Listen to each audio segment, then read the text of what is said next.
Яңалыклар чыгарылышы үз ишин башлап жиберди. Студияда Алина Валиева, исәнмесез? Дәресләр алдыннан мәктәп кырыйында күпләп җыелып торганнар. Әлеге видео кайда төшерелгәнлеге ачыкланды. Зур автобуслар кирәк. Мәләкәс аръягында яшәүчеләр үзләрен борчыган проблема хакында кабат искә төшерде.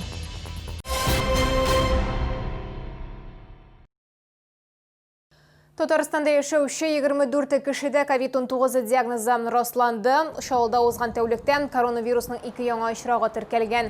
Соңгы тәүлек эчендәге мәгълүматларны Республика оператив штабы хәбәр итте. Шулай итеп, 8 сентябрьгә Татарстан буенча коронавирус белән авыруның барлыгы 6560 очрагы теркәлде. Аларның 5547-се терелгән, 15-е узган тәүлектә. Мәгариф идарәсе мәктәп янында халык җыелып торган уку йортын ачыклады. Аның видеосы федераль дәрәҗәдә күтәрелде. Бүген безнең төшерү төркеме мәгариф идарәсе белән берлектә әлеге мәктәптә булып кайтты. Интернеттагы ата-аналар ризасызлык белдергән видеога мәгариф идарәсенә аңлатма бирде. Әлеге очрак иленче мәктәптә булган.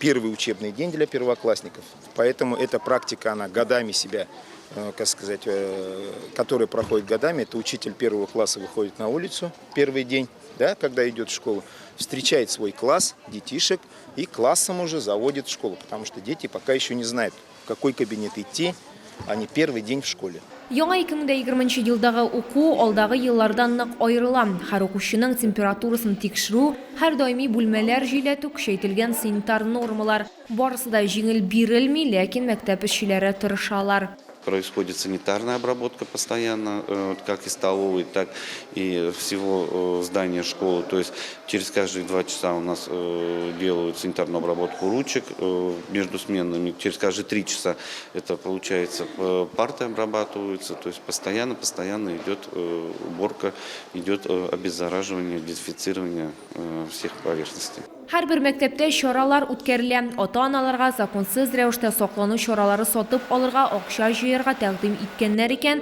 Кичекмәстән Мәгариф министрлыгының кайнар линиясенә мөрәҗәгать итәргә кирәк. Сәгать иртәнге 9-дан кичке 7-гә кадәр шалтыратырга була. Телефон номеры 8-843 237 74 94.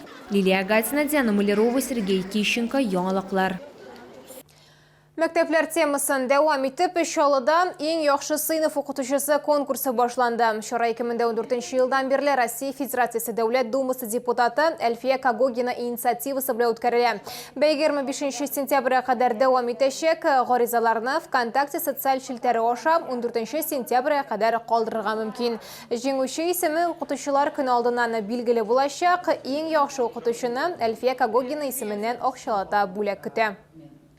Шоулар һаманда зур автобуслар көтә. Шәһәр башкарма комитеты җитәкчесе Фәрит Салахов шәһәрлеләргә транспорты бар, пассажирлар күп түгел дип белдерде. Тик Мәләкәс аръягында яшәүчеләр каршы торуларын дәвам итә. Газельләрдә бигрәк тә сәламәтлекләре шикләнгән кешеләргә, коляскада балаларын йөртүче ата-аналарга уңайсыз. Шәһәр буенча махсус күтәрмә белән җиһазландырылган автобуслар йөри, әмма алар аз ди шалалар. Мәләкәс аръягында үткән Ишегалды бәйрәмендә җирле халык мөмкинлектән файдаланып хакимият вәкилләренә зур автобуслар турында сорау бирде. Автобусы у нас есть, автобусы ездят, в том числе и большие. Үч бала анасы активист Гөлназ Хасанова транспорт проблемасын ишетеп кенә белми. Балаларны ГСК поликлиникага йөртү баш бәләсе ди ул. 3 бала булгач такси килми яки бик узак көттерә. Ял итү урыннарына бару турында әйтеп тә торасы юк. Паркларга, сферларга йөрер өчен гаилә башлыгының эштән бушаганын көтәргә туры килә. Нет у нас в городе этих автобусов. Если они где-то в отчетах предоставляют, что автобусы курсируют, на самом деле их нет. Для кого они говорят, что есть автобусы? То есть сплошной обман. Смотрят людям в глаза и говорят, что есть автобусы. Ну что за бред?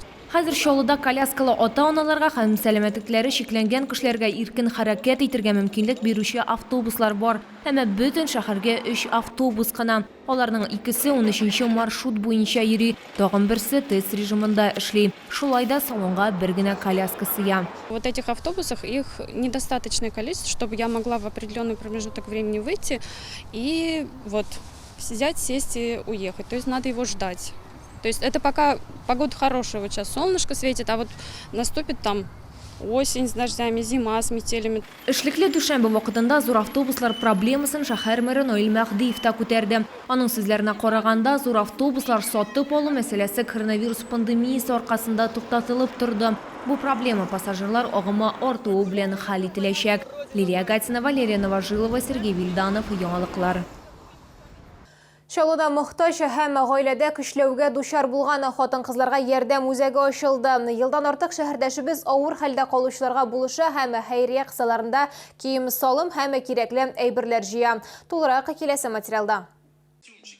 Лютсия Сибгатуллина Чаллы кызы. Инде бер елдан артык ул гаиләдә көчләүгә дучар булган мохтаҗ хатын-кызларга ярдәм кулы суза. Шул максаттан махсус үзәк тә оештырган. Обеспечим жильем, работой, одеждой, поможем женщине и ее детям избежать вот этих ситуаций, помочь им, потому что в таких случаях женщинам иногда опаснее уйти, чем остаться. Поэтому мы всегда рядом. Если в вашем окружении есть такие женщины, есть такие семьи, вы можете анонимно подать нам о ней информацию, мы с ней свяжемся, найдем пути решения. У нас очень большой опыт уже в этой работе. У нас есть юристы и психологи в штате. Ярдәм командасына һәркем кирергә мөмкин. Бу үзәккә ир-атлар һәм хатын-кызлар киемен дә алып килергә була. Еш кына зур үлчәмдәге киемнәр җитми, нәниләр өчен дә кирәк яралар кабул итәләр. Очень тронула история, в которой рассказывалось, что маленький ребенок не мог посещать детский сад из-за того, что у него просто не было то ли зимних сапог, то ли зимней куртки. Ну, вот очень много одежды скапливается, и благодаря вот этому даже я просто все разгребла. Оешма 62-25 адресы буенча икенче катта урнашкан. Бүтән кирәкле мәгълүматларны экрандагы телефон номеры буенча белергә мөмкин. Лилия Гатина, Диана Мулярова, Сергей Кищенко, Яңалыклар. Бу сезгә җирәсе соңгы мәгълүматыбыз иде. Мин Алина Валиева, сезнең белән сау булашам. Игътибарыгыз өчен рәхмәт.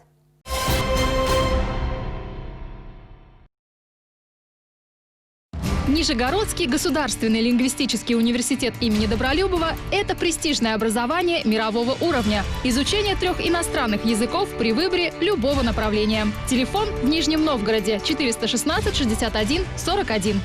Качественная диагностика и эффективное лечение аденомы, простатита, эректильной дисфункции. Высококвалифицированные урологи. Клиника Урамед. Звоните 49 22 10. Компания «Стройснабрегион» предлагает газобетон, железобетонные изделия, кирпич. «Стройснабрегион» – надежный партнер в строительстве. Телефон в Набережных Челнах 75 00 65.